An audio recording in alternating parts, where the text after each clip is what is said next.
Ini wakaf apa pula? Lebih baik kerajaan kurangkan bilangan anggota kabinet daripada meminta rakyat supaya menyumbang wakaf. Itulah yang sewajarnya sejak mula membentuk kabinet. Penduduk India seramai 1.366 bilion. Anggota kabinetnya termasuk Perdana Menteri seramai 22 orang sahaja. Penduduk United Kingdom pula seramai 66.65 juta. Anggota kabinetnya termasuk Perdana Menteri juga seramai 22 orang sahaja. Tetapi Tan Sri Muhyiddin Yassin memecahkan rekod negara ini dengan melantik anggota kabinet seramai 70 orang termasuk Perdana Menteri. Sedangkan Malaysia hanya terdiri daripada 32 juta penduduk, tidak termasuk warga asing. Ini jelas satu pembaziran.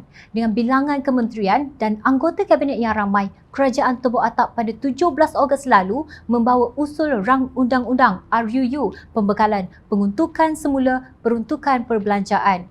Rang undang-undang tersebut bertujuan untuk mengambil daripada kumpulan wang disatukan sejumlah wang sebanyak 7 bilion 184 juta 83,200 ringgit untuk menampung tambahan bajet susulan pembentukan kabinet baharu pada 10 Mac 2020. Bajet tambahan ini ditentang oleh Pakatan Harapan dan pembangkang. Kini Malaysia sudah mengalami kesan akibat tindakan yang membazir tersebut. Lebih-lebih lagi apabila kerajaan gagal menangani kesan sosial dan ekonomi pandemik COVID-19. Ahli Dewan Undangan Negeri Durian Tunggal, Datuk Sofi Wahab mencadangkan agar kerajaan membuat rombakan kabinet dan mengurangkan bilangan menteri dan timbalan menteri. Beliau berkata tindakan tersebut bagi mengurangkan jumlah belanja kerajaan susulan kenyataan Muhyiddin Yassin bahawa negara sudah kekurangan duit. Beliau juga menyarankan kerajaan untuk memotong elang pengerusi di syarikat berkaitan kerajaan GLC selain memberhentikan jawatan duta-duta khas. Potong gaji pengerusi-pengerusi GLC yang mempunyai allowance besar. Jawatan duta-duta khas juga mesti diberhentikan kerana kita tidak melihat adanya fungsi. Mereka hanya dapat allowance dan gaji buta sahaja tanpa memberikan perkhidmatan atau melakukan kerja mereka. Duta-duta khas ini memang tidak sepatutnya ada. Katanya seperti dipetik Malaysia Deadline. Sofi juga mengingatkan kerajaan agar tidak menyusahkan rakyat dengan mencadangkan pejabat awam berwakaf sedangkan wang rakyat digunakan sewenang-wenangnya untuk membayar saiz kabinet yang besar.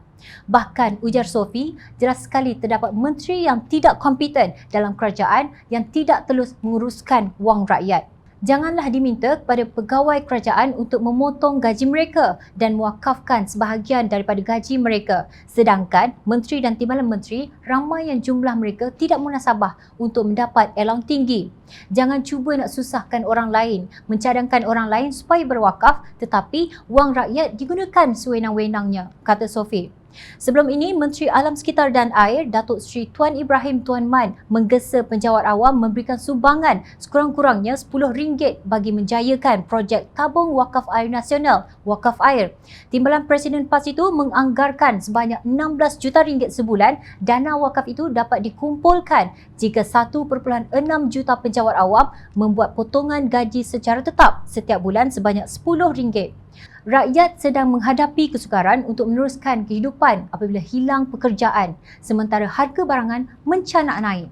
Itu sahajakah idea bernas Perdana Menteri dan ahli kabinetnya untuk mendapatkan dana? Bukankah kerajaan perlu mencari pelabur? Menteri berumah besar, bergaji besar, berkereta besar dan bercuti ke luar negara. Rakyat Marhin diminta berwakaf untuk menyelesaikan masalah kewangan yang menjadi tanggungjawab menteri. Kebebalan apakah ini? Apapun, jangan lupa kerana rakyat sentiasa memerhati.